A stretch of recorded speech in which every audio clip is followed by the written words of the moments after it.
Welcome to Medicine with the Metals. Michelle, she ain't going to be here today, but she'll join us next time. But we do have a really, really great guest today, Dr. Charles Powell. John's been doing a hell of a job getting us some really great guests, and here's another one. So I'm really, really excited to dive into this. I like really talking to people that are into trauma healing, healing in general, just all this good stuff. So why don't we go ahead? Why don't you go ahead and introduce yourself, Charlie, and we'll Okay. dive right into this. A couple years ago, I started using the phrase, I guess I'm what's left of the former Dr. Charlie Powell, right? After you go through a healing process, you get that opportunity to sit down and realize the parts and the things in your life that don't serve you purpose anymore don't necessarily need to be there and can a lot of times be upgraded, put in with other things for your next purpose, right? So anyway, Mm. my background was I grew up in a very humble home with two parents that gave me the most valuable thing in the world, and those were core values and understanding of just basic logic, building, you name it. They gave me everything that they could, which didn't include money. And my dad was a teacher, my mom was a secretary, so college was on me, and I joined Army to get the undergrad to get the GI Bill for undergrad, and, I wasn't really sure what I wanted to do. Maybe an engineer. I was in engineering curriculum for a couple of years and did well with that. But eh, I but when I went off to the army, I decided to be a combat medic, and I truly just enjoyed problem solving anything with the body, even at that level, right? Hey, there hadn't been a war in years. This was 1988. Come on, man. What can happen? And man, um, the day I graduated as a 91 Bravo at Fort Sam Houston, Texas, was the day that Operation Desert Shield became Operation Desert Storm. And, I was ready, man. Yeah, but it still makes a 19-year-old grow up pretty quick. But Mhm. you know what? I was in for a total of 16 years. I switched over after 4 years. I got a scholarship to medical school. Navy had a scholarship, so I picked that up, went to medical school. While I was in, I was getting the same crappy paycheck that, no matter where I was, training or whatever. So I got double boarded while I was in the Navy. I would moonlight to make extra money, and I had a damn good life. I mean, I really don't have much to complain about my military days. I will say, and I'm sorry for any of the listeners out there that are Army, the Navy bases were a lot better, man. They were just in great locations on the beach, typically. I was never on a ship. I always stayed with the green side because I came from the Army. I was just more familiar with that. But anyway, I after I left the military in 2007, people said, "Well, why do you leave after?" I mean, come on, after 16 years. And it was real simple. I had an injury from first Gulf War that was nagging at me pretty bad and was really hurting me on my PT test. But I also um, wanted to keep my family together. My wife at the time, who we were together for 30 years before we split up, she said, I don't want the threat of being a single parent anymore. You know what? You got it. And so we went to move to Dallas, Texas, landed in a great clinic there. I was an employee. Year and a half into it, I leveraged everything I had and I bought that little clinic of, I think, 7 or 8 providers. Kept my partners that I bought it from. And over a period of 18 years, we built it into a healthcare system, a whole healthcare system supporting North Texas. And super proud of that because we had a lot of impact in our community with health impact on the policies and programs we put in where Medicare lacked. But, it was about 3 years ago, I guess, I sold that to United Healthcare. Had a great payday, man. You would think I just described to you the American dream, right? Get out Right. there, come from humble beginnings, work hard, study hard, and here's the things you want: the houses, the cars, the vacations, the extras, the family. Yeah. My American dream was a nightmare. Mm. And It's all a facade. it's a facade, right? And you look, you hear shit all along the way. Money doesn't buy you happiness. I'm sitting there going, sure does help, you know. Hmm. Um, but when you realize it's not real happiness, Yeah. it's not real fulfillment, then the the gas tank doesn't stay as full as long. Then what's next? Man, I kept redrawing that line in the sand for when I was going to retire again and again and again. That company sold for $250 million. And, Mm-hmm. it was, how much is enough, man? So I stayed on for a year. Mm-hmm. Um, the part I didn't tell you was that in about 2007, about the same time that I, uh, just bought the practice, I started getting symptoms of PTSD, and not labeled or diagnosed, but isolation, um, anxiety, irritability. But I thought it's just because I just wouldn't leverage everything I had in the planet Earth to leverage that $300,000 I bought that clinic with, right? Yeah, that was quite a turnaround. But um, no, it was more than that, man. I've suffered from sleep paralysis since I was 7. Interesting disorder. You Hmm. wake up, but your body doesn't. You can move your diaphragm because of its dual function innervation, and it it was different though. It was different. Um, you know, not to challenge anybody's spiritual beliefs or anything like that, but something else was in the room with me, and it wasn't good. And that went on until at one point I felt hands grabbing my ankles, so the night terrors started. And night terrors combined with sleep paralysis, dude, that sucks. I Um, betcha. so over 18 years, I was at the VA. I saw private docs. I was on SSRIs, SNRIs, you name it. Sexual side effects, depersonalization. Damn, man, I felt like which was the lesser of two evils. Just live with it and Mm-hmm. cope, do therapy, talk to people about it. Who? No one in the old band hangs out. Once the band breaks up, it's just that Yeah. camaraderie's gone. Mm-hmm. But I actually wound up getting on one medicine that did pretty well.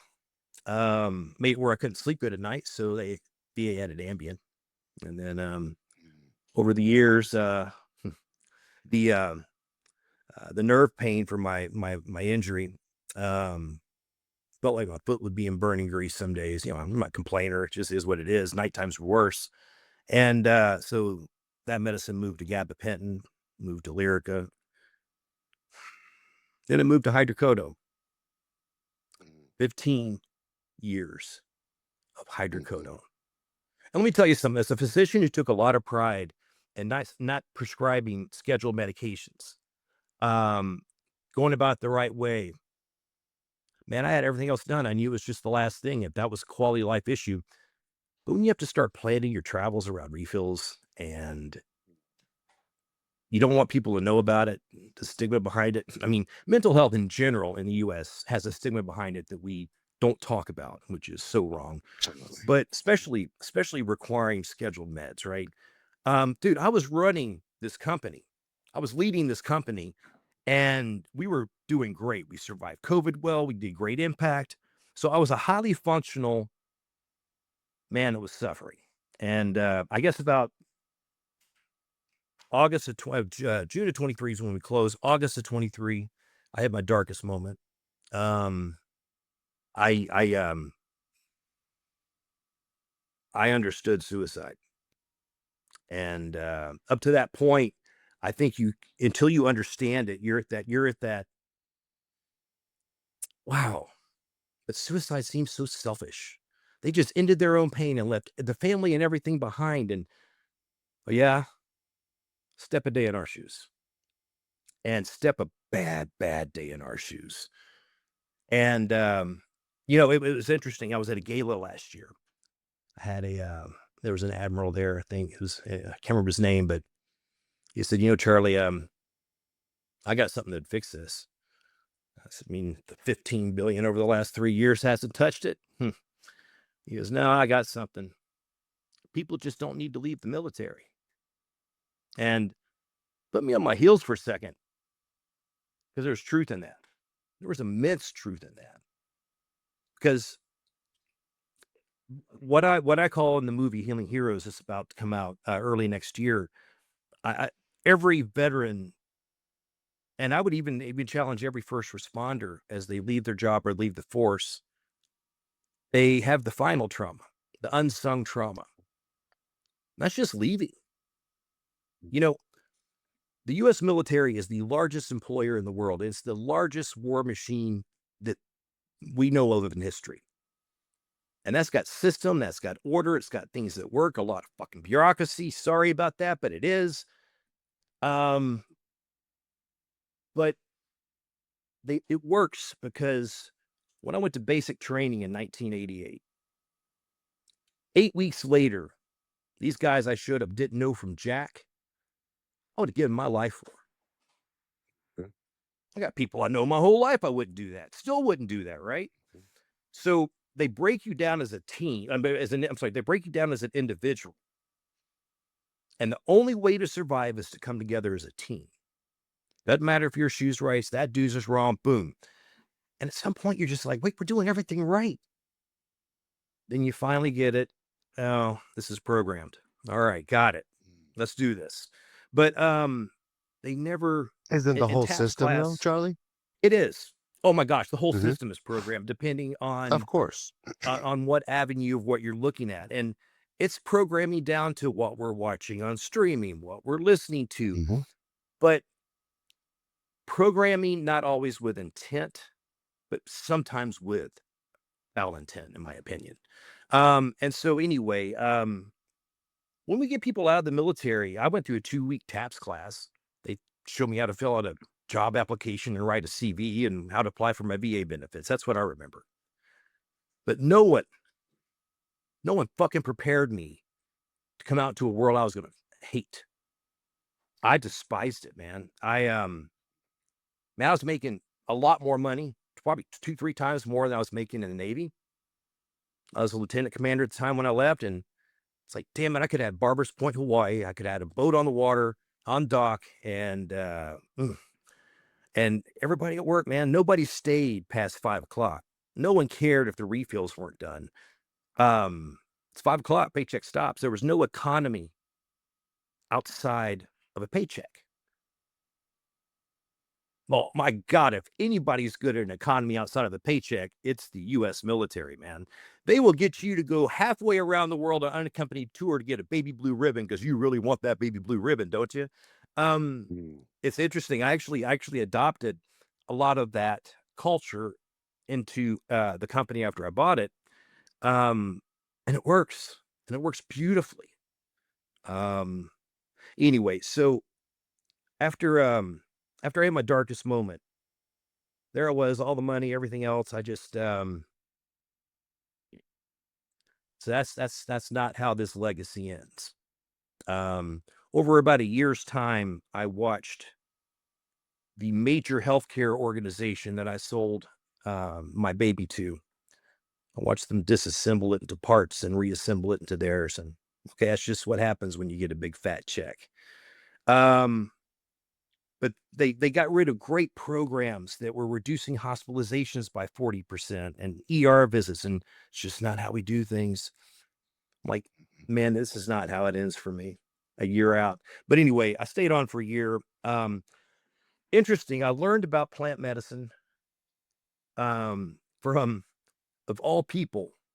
I had hundreds of doctors, right? I mean, I had all the technology in medicine, MRI, CT. I mean, I had it all at multiple locations. A tattoo artist brings up plant medicine one day. And I'm about 300 hours in his chair at that point. And I was just like, Terry, shit. I mean, the word psychedelic and medicine shouldn't be in the same book, let alone the same word, man. Come on.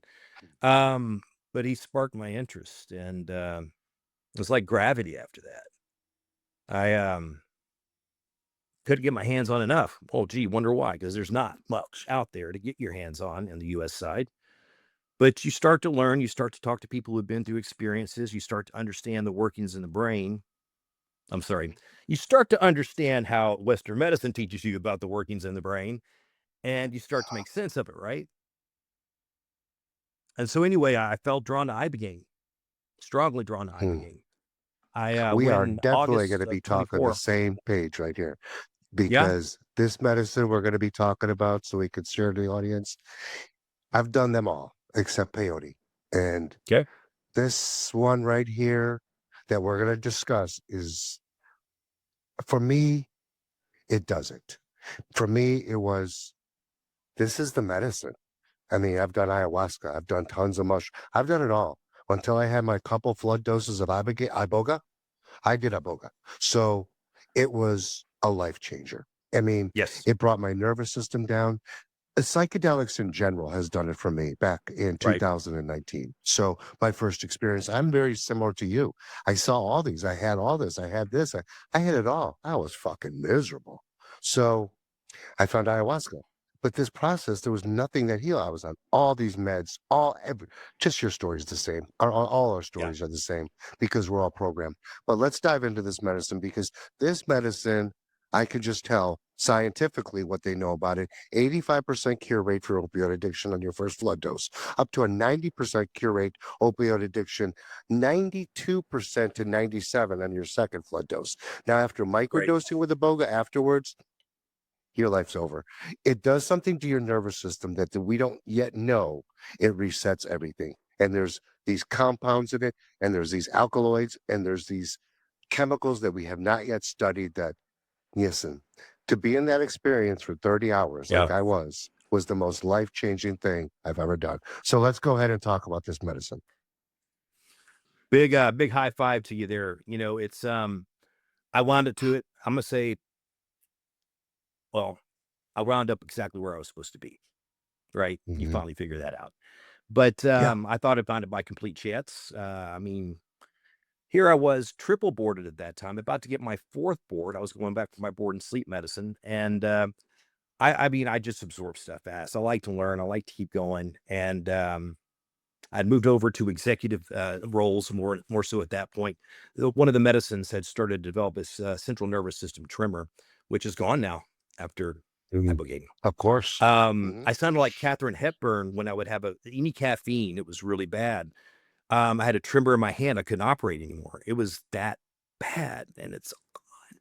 But anyway, so I I understood the concept behind the medicine, at least the way I would have understood it in Western mind concept, right? I was a man who had lost a lot of his spirituality along the way.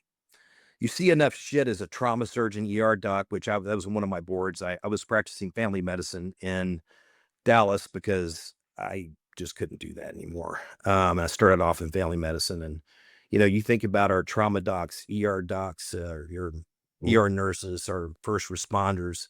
How Man, about they're our on the front lines ambulatory? How every about our day. EMT, our ambulatory guys that are Yeah, seeing death yeah, on the road? It like I put the veterans in the same class as I do first responders because right. they're seeing the same death. It's Yes, death. So they're seeing the same trauma, and they're just not prepared for trauma, the level of what they're of seeing. course. It's Hmm. interesting.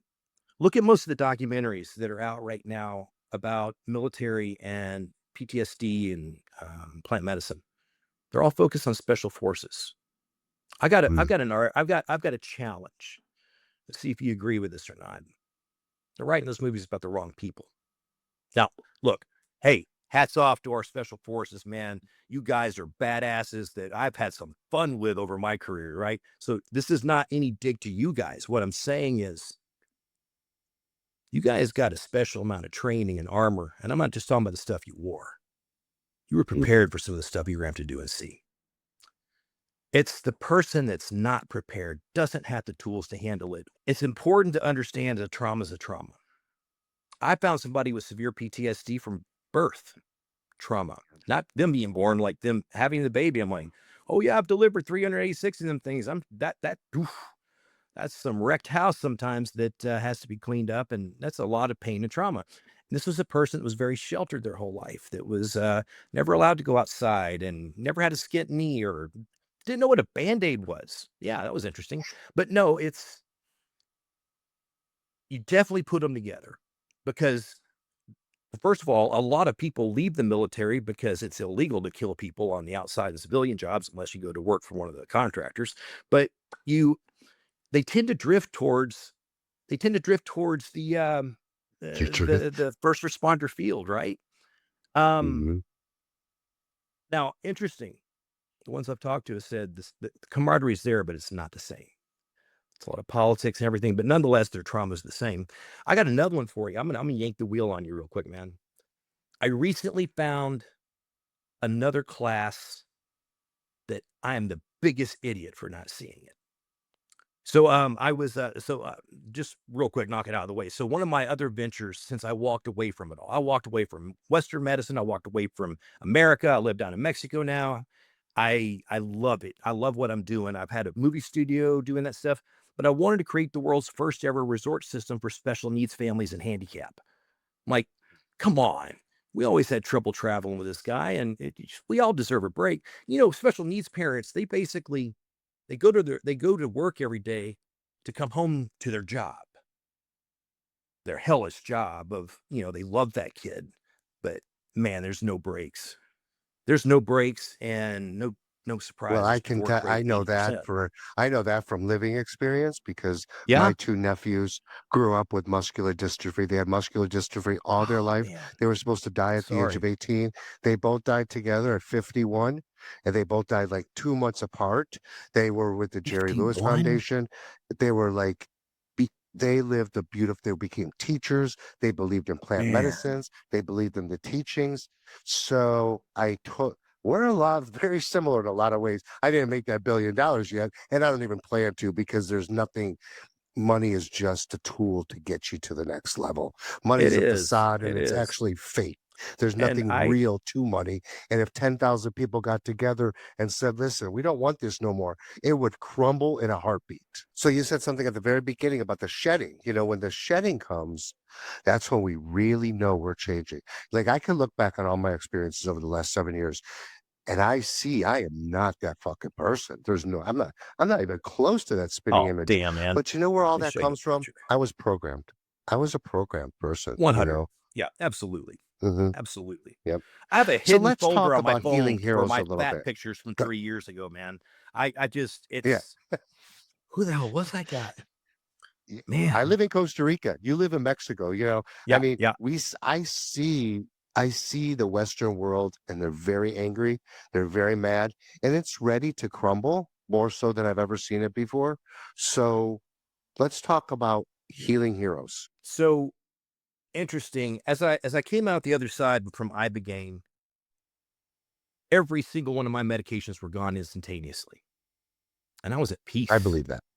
Dude, it was the 10 most magical hours of my life, and I did a booster. And for the hydrocodone I was on, no withdrawals, no cravings, nothing. Mhm. In fact, when I got to the treatment center, I didn't know you had to ask for it. I thought they were giving it to me already. So I took myself off 3 days before I even went in and didn't even know it. That's Just all in beautiful. the mind. But anyway, Mhm. I mean, obviously I carried some guilty pleasures forward that Of I would course, we still all have do. an occasional Coca-Cola. But so with Healing Hero, so with all the things I was doing, I knew right away I wanted to do the resort, right?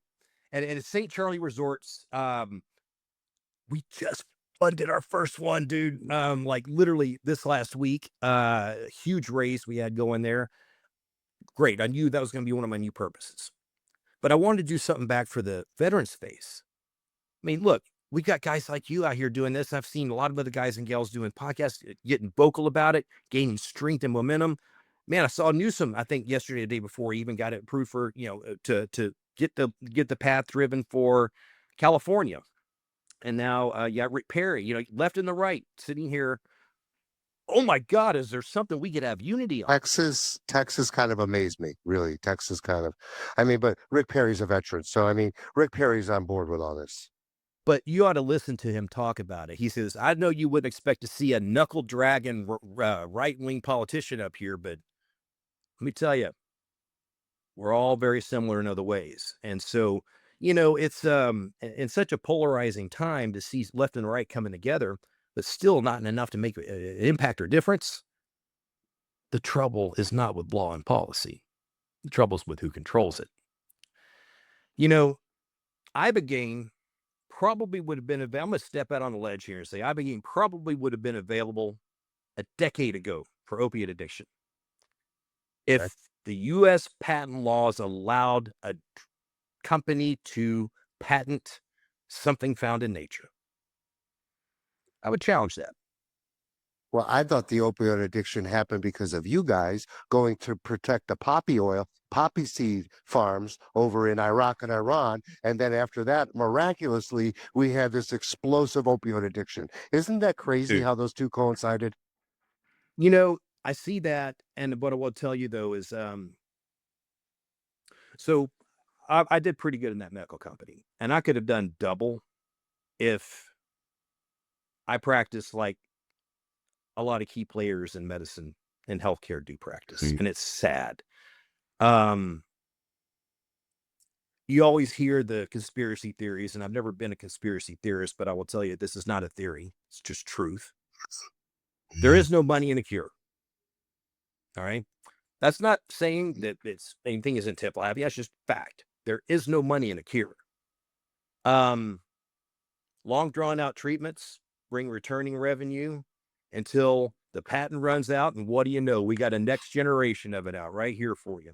You know, antidepressants were designed originally to be, maybe 3, 6, 9 months, just depending on it. And you wean them off, you do the counseling and blah, blah, blah.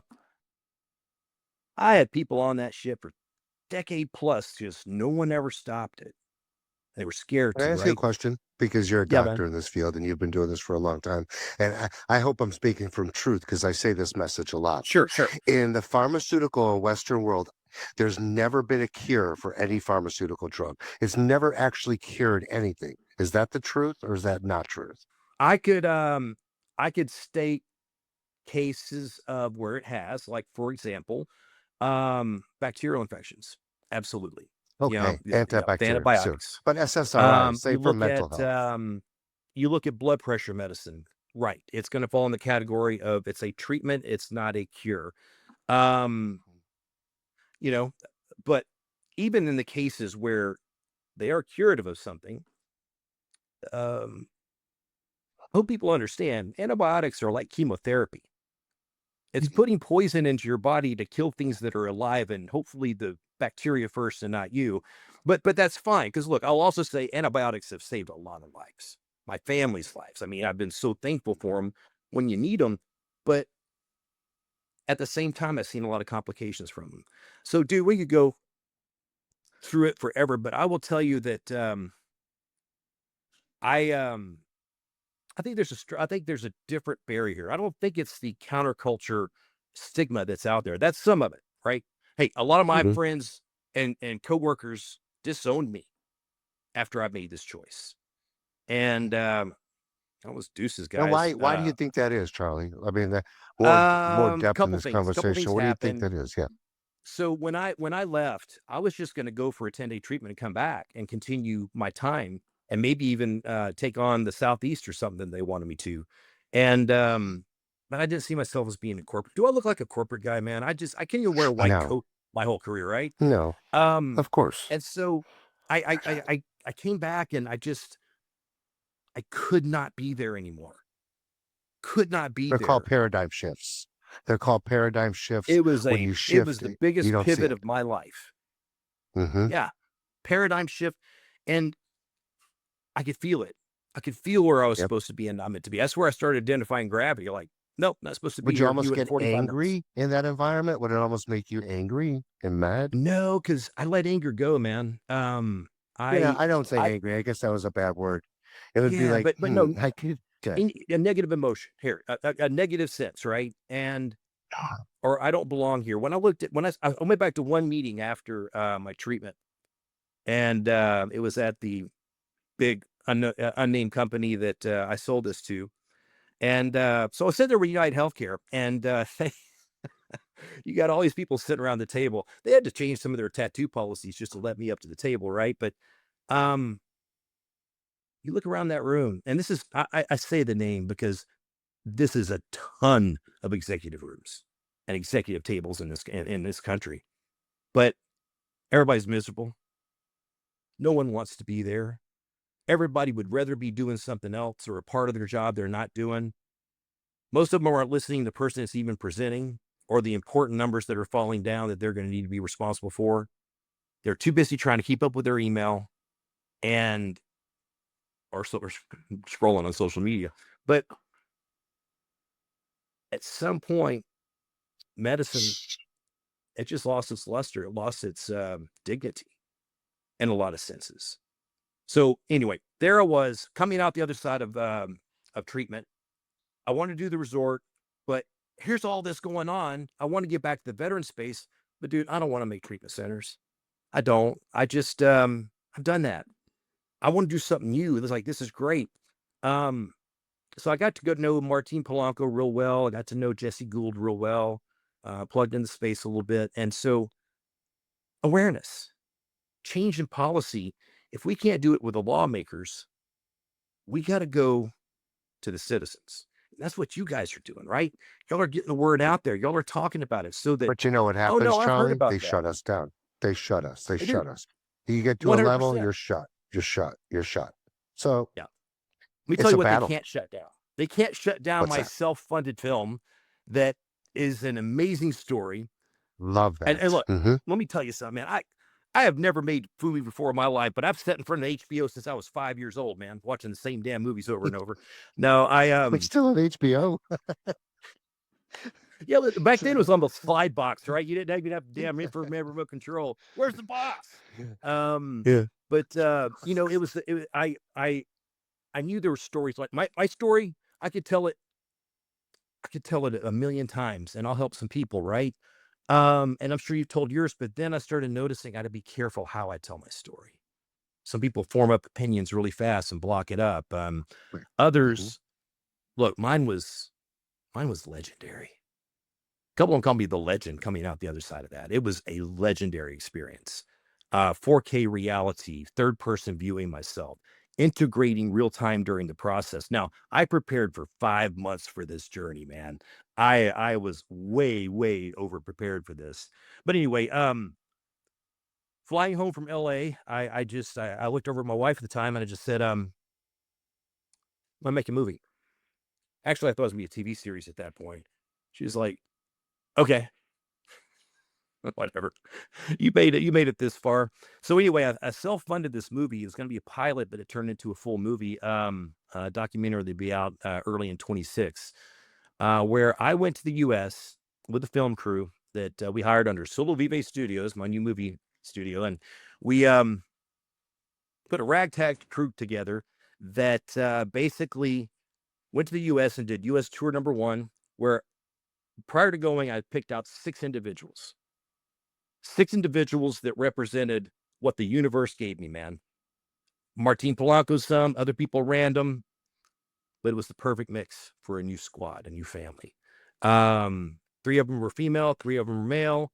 Uh, all the branches were represented except Air Force. Sorry, guys, maybe next time. And only two of them were combat related PTSD. One of them is a gay woman, lesbian, who has been raped several times on active duty. Back in the days of don't ask, don't tell. And she knew the truth. She knew the truth that if she told on him, he's going to get a slap on the wrist. She's getting kicked out when they show that when he counters with that. So that happened a couple of cases. Courtney, rape as well. Rape's pretty damn common in the military, and I knew it when I was there. It's unfortunately almost feels a little bit like NCAA football was, for a short time. It was things that were covered up, and you had to make good policy change. Anyway, so we started filming the movie, but I wanted to do something that no one else has done. I wanted to tell the story of six individuals from the ground up. We don't know the results. Roll it. And we started off to that first 2 week series, and I'll just give you one story from the movie that won't be a spoiler. I asked them all unique questions. But one question that was consistent was, when you were 5, if you had a box of 128 crayons and you were painting a picture of the landscape or coloring a picture of the landscape, tell me what the sky would look like. Well, birds, a couple clouds, blue, sun. Then you ask all of them, what was it like when you came home? Dark, black, um, rain. I just paint the whole page black because that's all I could see. One of them said. Um, it's interesting. I later, after they went through their treatment that we took them down to, so we did our 2-week tour. We interviewed their inner circles, their family, their friends. We interviewed them separate from them because we wanted to show how many times the conversations just aren't even taking place. The Mm. veteran and first responder thinks they're hiding it from them.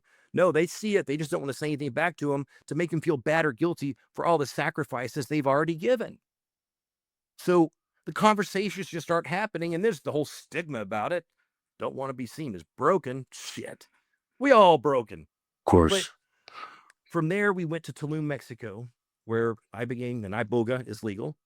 I decided to go with Iboga versus Ibogaine, just for a number of reasons. Um, Even though I did Ibogaine, and this crew had a great result too, but we put them through a 10-day program, not just some medicine. We taught them meditation. We taught them sound therapy. We taught them um, how to build their core values from aspirations. We told them how to, how to live their life. These people weren't even given the basic concepts of living their life and relationships and growing and how to go about it. Um, I remember Keegan said at he's one of the participants, he goes, "Why aren't we teaching this stuff in school?" I'm like, makes you wonder, right? So when you said that earlier, Yeah. I was like, yeah, yeah, programming everywhere. I mean, we could But have conversations about this forever. So dude, we this could is have very weeks of interesting. podcasts about this, right? Hmm. So anyway, I 10 days, the most amazing 10 days of my medical career. And I'd already retired at that point, but I wasn't there as a provider. I was there as an observer and a documenter. Um, I was throwing my weight behind it of money and initials, right? Um, the initials got me the money, the skill got me the money, and then now I had all this to go, what am I gonna do with it? Well, I left half of it behind because I wound up realizing I was in a toxic marriage that, wow. All right, some people wake up, some don't. But I um I thought that was going to be the climax of the movie. And then we're going to do a 30-day film of going out to US tour number 2. Man, I got some best stories. Oh my God, thanks for giving my daddy back. Um, our daughter's home now. She's finally all the way So you home. did.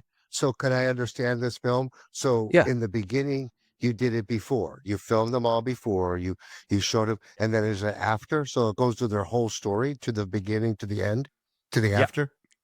Dude, I wish I could have queued this up with God himself, but as we're flying into Tulum, a hurricane's coming towards Tulum.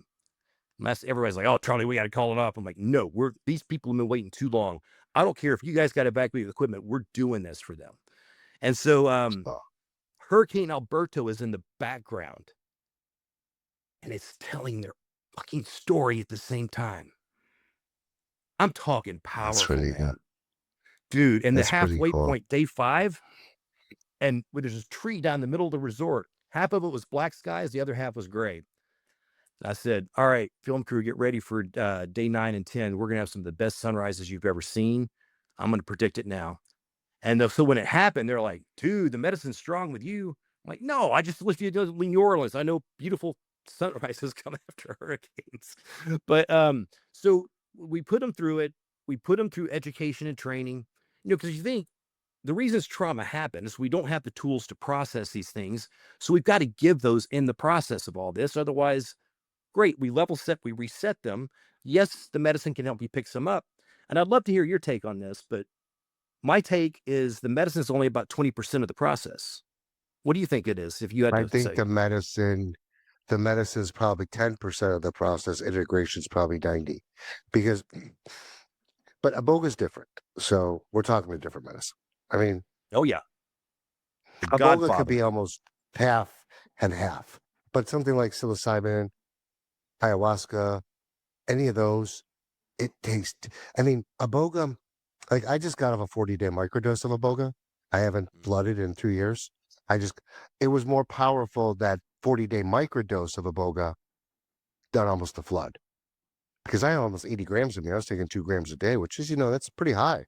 But what it did to my nervous system again is like, I don't, I can't, I can't explain to people out there how amazing this medicine is. I just can't. But this definitely is not a medicine for everybody. I would definitely say Iboga is more geared towards people with nervous system issues. If you have And brain nervous trauma. system Yeah, especially issues, brain trauma. Yep. yes, perfect. Yep. Great By the way, medicine my for this. neuropathy healed. My Ayahuasca, peripheral neuropathy is gone, Mark. That should gone. not have Yeah. happened.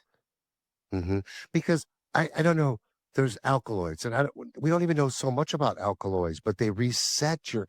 I mean, who the fuck talks about alkaloids in your body? But we have these alkaloids that now they reset, and I mean, some we're not taught shit in school. But but I want to know something about, because this really, I love veterans. I think they are going to be our catalyst to the psychedelic next step. But Mhm. how were the results? Don't spoil Yeah, anything. I don't want yep. to hear all I won't spoilers, but spoil anything, but just I'll tell you, we doubled down. Look, I approach life different now. I felt like the first 18 years in business, I was swimming with two anchors around my neck upstream to make that happen. We made big, great things happen. But I approached life differently in the last 2 years. I sit here, I live on the beach in Cancun. Well, because it's close to the resort we're building for St. Charlie's. And I don't push decisions until I know that I got the vibration of truth in it. This is it, right? Because if you make a decision too quick, you might actually truncate yourself too soon before other options could have opened up later that would have been a better fix. Healing Heroes was supposed to be out almost a year ago. Almost a year. I'm so happy it wasn't. The delays, the processes, the this, that, and the other. Um, there's I don't know if you follow America's Got Talent, living down in Costa Rica. I don't follow shit back of much course I do. anymore. Now I have Okay, okay. VPN. So there's there you go. So there's the VPN savings. I can see my LSU games now. But no, there's a singer who won America's Got Talent in 2019. Check him out. His name is Cody Lee, Kodi Lee. Please pull Mhm. him up. All your listeners, please pull him up because you got to know about this guy. And soft topic a bit, but I'll tie it back in. Cody is severely autistic and blind. He is only one of 20 savants identified in this world to that level of savant. He sings beautifully. He plays the piano when he's talking to you. Hey, Mark. Hey, Mark. Heck yeah. You know, there was a country singer back in the 70s, 80s, Mel Tillis. He had a bad stutter, but he could sing, right? It's just fascinating about the brain, the different areas of the brain for just singing versus speech. Nope, different stuff. But Cody came to me this we got connected this summer for the resort. Man, you'd be a great spokesperson. Like, we'd love to have you a part of the resort, man. You're like the superhero of the space. And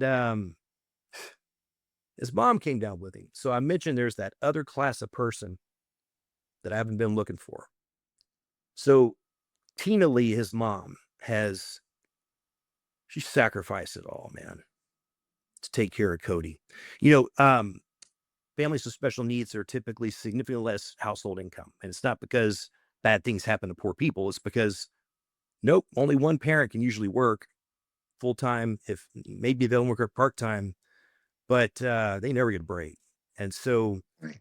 They don't. Tina made it work. She went to school with Cody every day, 9 months of the year, because Mm. she wanted the best care for him. Anyway, we were talking about it, and she says, I'm telling her about the movie, and she hands me his phone. She's like, I want you to listen to this. Cody produced this 6 months ago, and we normally release right away, but we sat on this for 6 months, and it's the favorite song we've ever have made for him, with him. And I listened to it.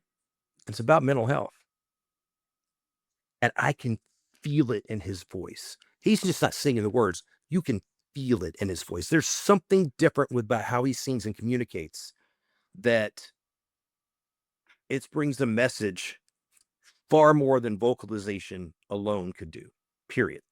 Um, and so anyway, that 3 of the songs are gonna be in the movie now that he made specific for the movie. That's Now, awesome. if I would launch too quick, would have never happened, right? So Yeah. what came out of all of this, a beautiful production, very well done. I'll tell you about my closing scene because it's something people need to be aware of now, not waiting until this movie comes out. But we actually followed them up a year later. No one's ever done that. Studies haven't even done that, right? We went a year later and we had a reunion in Austin, Texas, where we're all there except for one That's the Jason. best. Hmm. Dude, it was awesome. It's a family. They're all on WhatsApp. They're calling each other for support. That's where it gave me the idea to put the band back together again.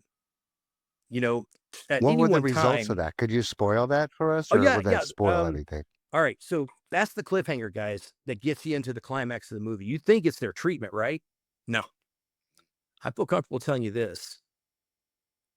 When somebody goes through healing, you're just basically making sure that wound's better. But if you don't give that person the same tools and the skills and the know-how and the ability to get out of the ruts they've been in for so long, they're going to fall right back into those ruts. Those same people that prey on them are going to come back into their lives. They're going to pull the same things in. You. They've got to practice what they learn. They've got to practice gratitude, forgiveness, connection, loving themselves. I mean, that's just the core of it. And if they don't, all right, guess what? We gave them the best fucking chance they had because the US system sure Hmm. wasn't doing it. So, No. what I would tell you It is breaks down life's to a still little going bit to come about at you. community too in the Yeah. psychedelic space. It really starts breaking down to a community and a networking of that because you're right. Once you get, I've seen it so many times. People have these beautiful healing experiences, blow up, exploding, get so much out of it, but they don't integrate it. They don't do nothing with it. They don't change anything because most of them, Charlie, don't know how. And that's shame on us because nobody taught them how. Or that I agree with you. I totally agree with you. And guess what? My prediction is it's going to be mega worse in the next 20 years because of the influx of social media to our kids and their communication skills, resolution of health conflict in a healthy way. All of that stuff is going to get worse with how our people are communicating now with text and tweets and shit that are taken out of context. And, I, Charlie, the government keeps us out of the sun. Okay. They protect us from the sun with sunscreen, keep us in our home. Now, you tell me, you live in Mexico, I live in Costa Rica. 5 minutes in the sun, my life is different. I mean, they're oh, telling yeah. us things that are untruth. These are untruth. They're the simplest things that we can do. Go outside, go in the sun for 20 minutes, watch what Yeah. happens. Oh Boom. my God. The vitamin D, your immune Hmm. system, everything just gets better. I used to joke around and say, man, I'm gonna go open a tanning salon and say, come get your vitamin D levels up. Hmm. um, and It's a of little course the different, but it's still dermatologist. like the same. Yeah. Yeah, dermatologist that thought I was a kind of a cross between Deadpool and Dr. House. I didn't ever listen to me anyway. But I no, I agree with that. Now look, I can also say this with some confidence that I can't say that there was any intent to keep people out of the sun. Now, there may be some intent to sell some sunscreen at some point. I don't know. But Hmm. I can tell you that I don't see sunscreen go on a damn person down here. It's out here working 6, 7 days a week. Now, of Me course, they got either. darker pigmentation in their skin. I get it. Right. And look, guys, I'm Hmm. not saying skin cancer doesn't exist and it's not a risk for the fair Me skin, either. blue eyed. Okay, I did all the training. I Hmm. got it. But I'm saying that we cut out something so incredible and important to the human body from They knew it. ultraviolet light hitting the skin, convert vitamin D2 to D3. Beautiful. And we also cut out the interaction with people is like what you were getting to. Your point is, and it's getting worse and worse. Now AI, now we have fucking girlfriend robots, and come on, it's just gonna get so insane that we're done. It's just How'd you know getting what came in crazy. today? Damn it. Yeah. I mean, I It's just lonely like down here. I'm the this only is getting English speaking we're guy around. Yeah. we're getting a So it's crazy world. interesting. I mean, we got about 10, 15 minutes here. So Yeah, yeah, I yeah. really want to dive into a couple of your retreats because I think they're really interesting and what you're trying to do with them. Because veterans, like I say, they're going to be our forefront. Government does nothing for them, throws them to the curb. Thanks for your service. 4, 5, 10, 15 years. See you later. So, what do you see? First of all, where do you see this going? Do you think more people are going to get off board than like are you like you and say, this Western world medicine's for the birds? So I will tell you that of all the disciplines within Western medicine, mental health is in its diapers compared to what eons of coaching, training, tradition, family values, right? Look, there's a common thread that's unraveling our society. And it's very similar to the veteran community. That's how I identified it in society is that's it. You take community and purpose and you start slowly pulling them away from a society, and it can be long. Then the segregation starts, then the division starts because there's no similarities to hold you together. And all that looseness just gets worse. People start identifying sides. There was a Star Trek episode. Oh my God. This Kirk stopped these two warring ships, and they were both guys that had black and white faces down the middle. And why are y'all warring? It's obvious. Left side of his face is black, and it's just like, come on, man. That was a good point, but no, what it comes down to is I'm kind of coming around about on this.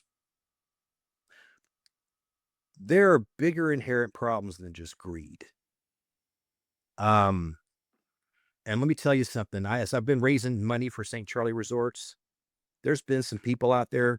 I've told 2 billionaires to fuck off in the last month, and it For was my you. greatest day, right? But well, because they said, "Well, whoa, you're the first to hit market. This is incredible. Look at these things. How'd you do this?" I said, "I put my best team on it, but we're keeping our prices the same as any other resort, even with all the extra equipment, staffing, everything, training, right?" Wow, you could charge 50% more. Well, I could Mhm. charge double if I wanted to, but that's not going Yeah. to be the case. And they came back and they go, but now you could. Finally, I just had to say, we're not going to be doing business together. But what it comes down to is more than greed. It's lost of community. It's lost of purpose. And all the things I'm really pushing for here, the movie and any movie I do for going forward or TV show, we got Squared Away Nation, the TV show, the app, the Healing Heroes series coming, special needs series coming. It's all going to be around finding things that have across all demographics and pull people together. And if I could leave you with one thing for your listeners to listen to today, so I always call myself abnormal, and well, we all are.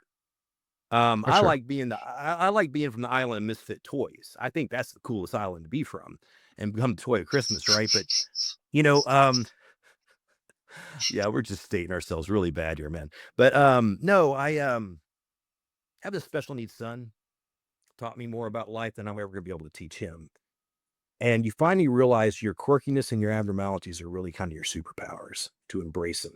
But I say that because the thing I want to close with, find the commonalities in each other.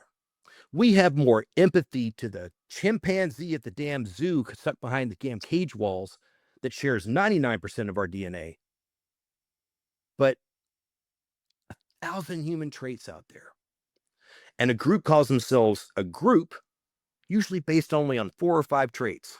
I'm a 55-year-old man that likes LSU football and I'm from Louisiana, whatever, right? You find those things that make that group the norm.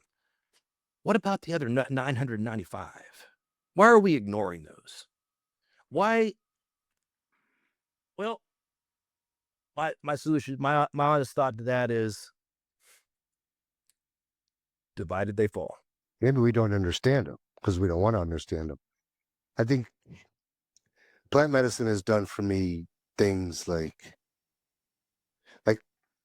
I think once you get to the level that you never look outside of yourself and you know everything is internal, everything changes. So, Yeah. and you look at everything and everybody different. And it just, because none of this really matters. And really, at the end of the day, we're all one.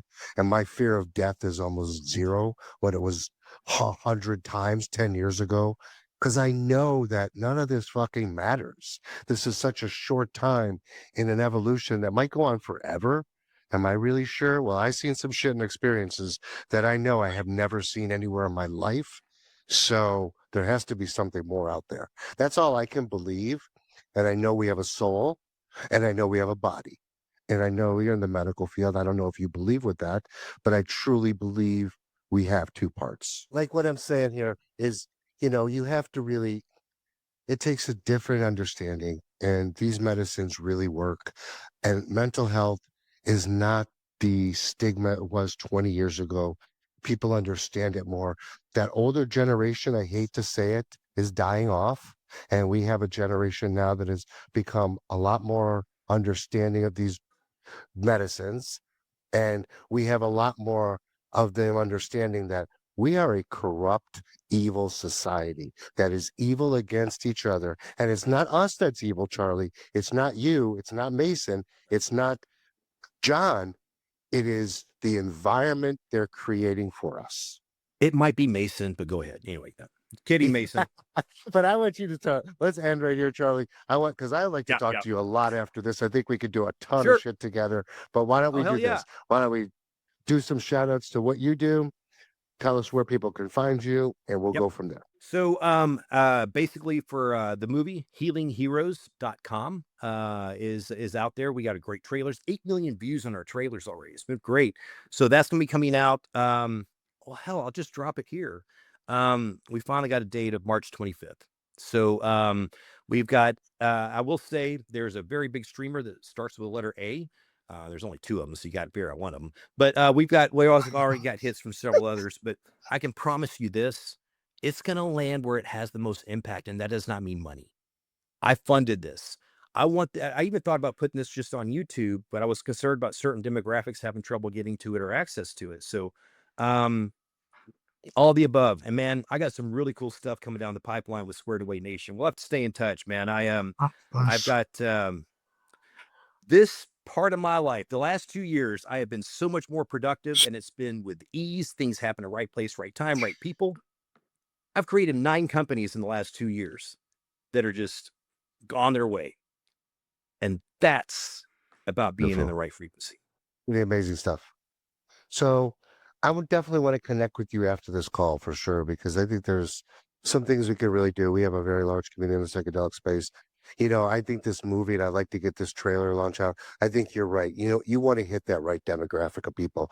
And just like Michael Pollan's like movie, that really hit hard and hit hard really good Yeah, with a lot of people, and right, I think something people love veterans. They do. They love veterans. And something like this is going to have a very big impact. And I can't wait to see it. But right. thank you, Charlie.